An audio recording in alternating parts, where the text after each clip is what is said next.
everyone. Today I want to talk about some things that I've been thinking about more and more as the heat in the culture continues to rise. This won't be very long, but I just wanted to get this out there. So first I wanted to say we live in a very polarized culture today. You have the left versus the right, you have male versus female, you have black versus white, and in religious context you have apostolic versus Protestant, Muslim versus Christian, all that sort of thing. Now, I'm not saying that there is no right stance on these things. I'm saying that the level of polarization that we have because of them is something that is not good. And with that comes what I see today is more or less a propaganda war. It's a meme war. It's giving the impression of knowledge without giving the full truth. It's a kind of demonizing the other as if they're completely the problem and there's no problem with you. There's no problem in here. It's all of them. And that's a really big problem that we have. Also, I was reading this, it must have been yesterday or the day before, where I was reading these words from Jesus in Matthew 12:25. It says, "Every kingdom divided against itself is headed for destruction, and no city or house divided against itself will stand." These are timely words for our culture today. We are divided as a nation in the West, especially the U.S. with the just different talking points. Everybody's talking past each other. If you have a different opinion than someone else, you're sure to hear that you're wrong, and it's really sad to see.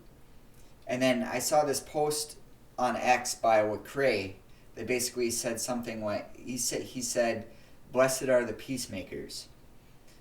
And I thought, yes, this is what we need to do. And then What Do You Meme, who is an apologist, a cultural apologist online, he quote tweeted that, and he said, notice, he didn't say these exact words, but he's basically saying, notice how it doesn't say peacekeeper, as if you keep the peace. It's a peacemaker. And my comment to that was, well, yeah, because a peacemaker is someone that goes above and beyond.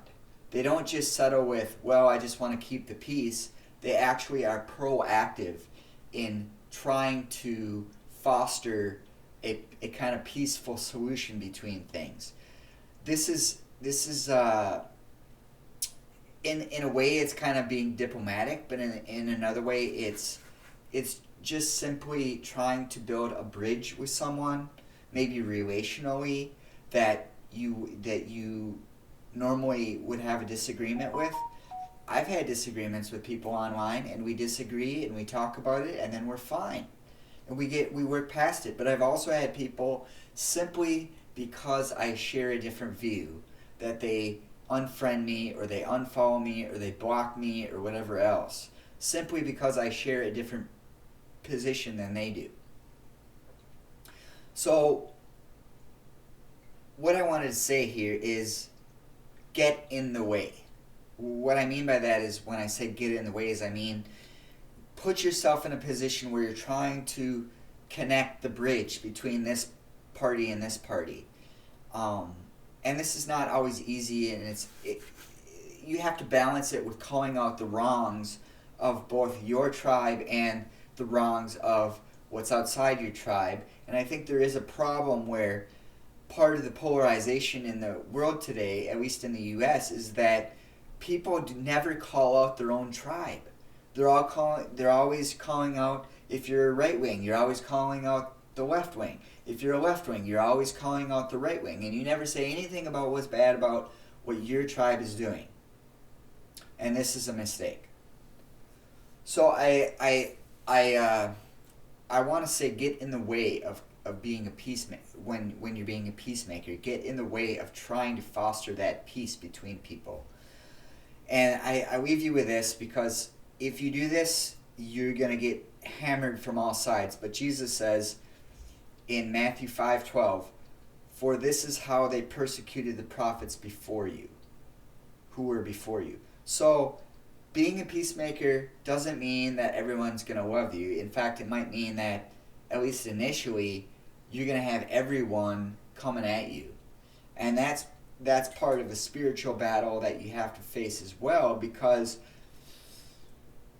there's a bell curve, right? So things are easy when you just play on your side and you never criticize, and then you try to be a peacemaker and call out the wrongs of both sides, but still trying to build a bridge between people.